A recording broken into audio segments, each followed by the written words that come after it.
Qu'est-ce qui rend une personne extraordinaire? Leur capacité,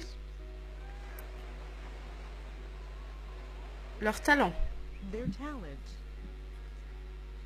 ou simplement leur sourire.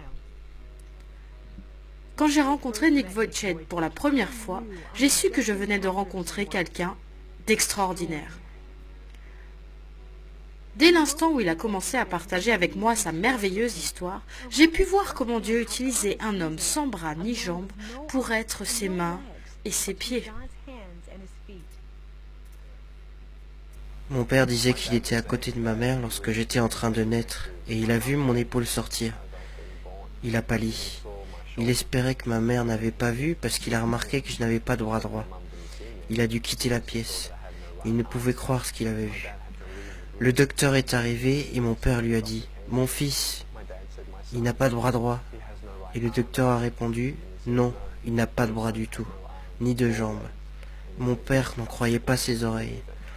À l'église, tous étaient dans le deuil disant « Pourquoi Dieu a permis que quelqu'un naisse ainsi ?» Au début, ma mère ne voulait même pas me porter, ni m'allaiter. Elle s'est sentie très mal à l'aise les premiers mois, et il a fallu à mes parents beaucoup de temps pour faire de nouveau confiance à Dieu, pour savoir qu'il n'avait pas commis une erreur, qu'il ne nous avait pas oubliés. Les parents de Nick ont remis leur peur et leur déception face aux incapacités de leur fils entre les mains du Seigneur. Ils ont décidé de faire confiance à Dieu et de croire qu'il avait un avenir et une espérance, que Dieu avait un plan pour lui. Mais alors que les années ont passé, Nick a fait face à de nombreux défis. Il avait du mal à faire confiance à un Dieu qui, selon lui avait donné moins qu'aux autres.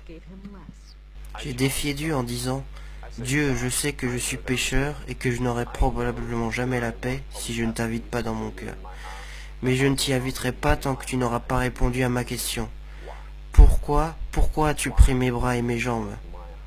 Pourquoi ne m'as-tu pas donné tout ce que les autres ont? » Et j'ai dit « Dieu, tant que tu ne m'auras pas répondu, je ne te servirai pas. » Alors j'ai voulu tout arrêter.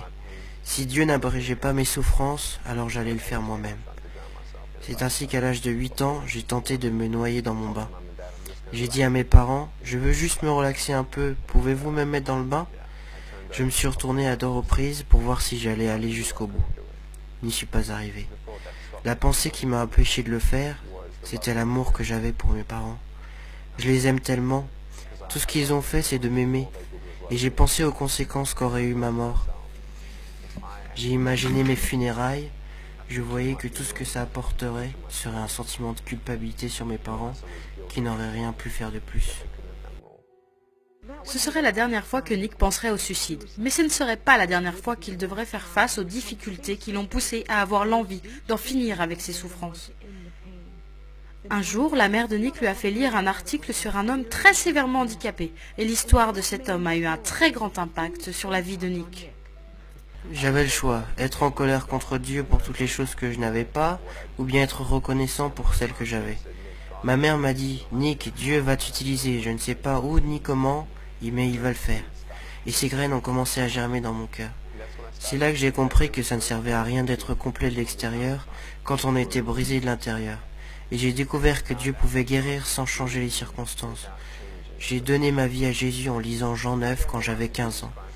C'est l'histoire d'un homme qui arrive dans un village, il était aveugle de naissance. Jésus l'a vu et les gens disaient « Pourquoi cet homme est-il né ainsi ?» Jésus a répondu « C'est afin que les œuvres de Dieu soient manifestées en lui. » Et dans 2 Timothée 3,16, il est écrit que toute écriture est inspirée de Dieu. Et je crois que c'est Dieu qui m'a insufflé la vie et la foi.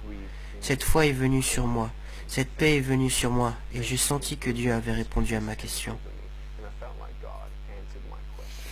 Quelle était la question et quelle était la réponse? La question était pourquoi? Pourquoi m'as-tu créé ainsi? Et la réponse a été me fais-tu confiance?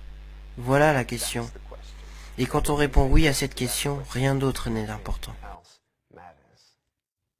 Mais pour vous en particulier, qu'est-ce qui vous a fait dire « Seigneur, je vais faire confiance à ta parole car elle a la vérité. Je vais te faire confiance même si je ne sais pas ce que tu me réserves pour demain. » Parce que je n'ai rien trouvé d'autre.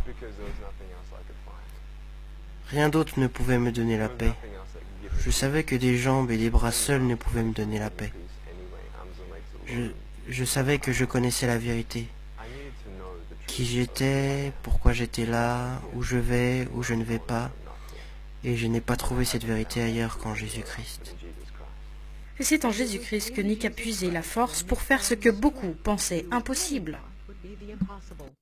C'est dur d'être fort quand des gens vous disent constamment « Tu n'es pas assez bien, va-t'en, on ne veut rien avoir à faire avec toi.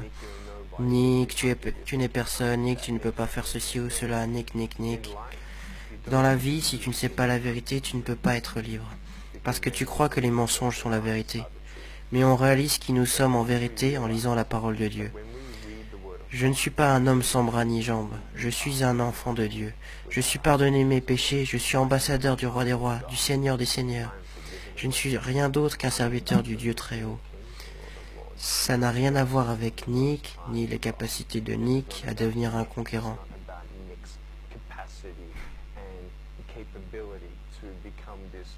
Je ne suis rien, rien.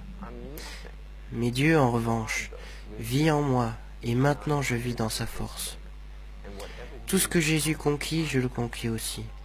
Je crois que si Dieu ne vous donne pas un miracle, vous êtes le miracle pour le salut d'autres personnes.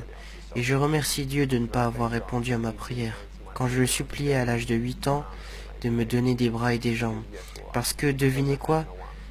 Du fait que je n'ai ni bras ni jambes, Dieu m'utilise partout dans le monde.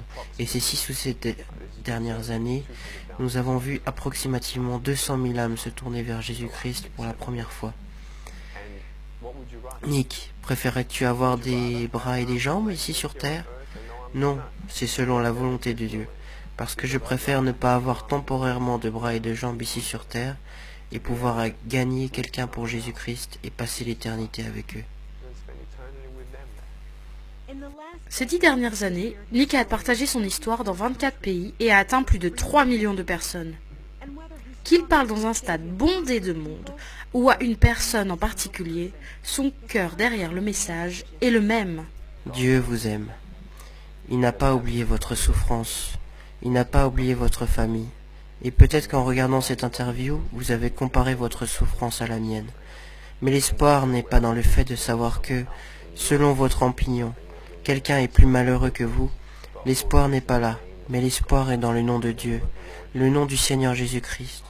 L'espoir est de comparer votre souffrance à l'amour incommensurable et la grâce infinie de Dieu.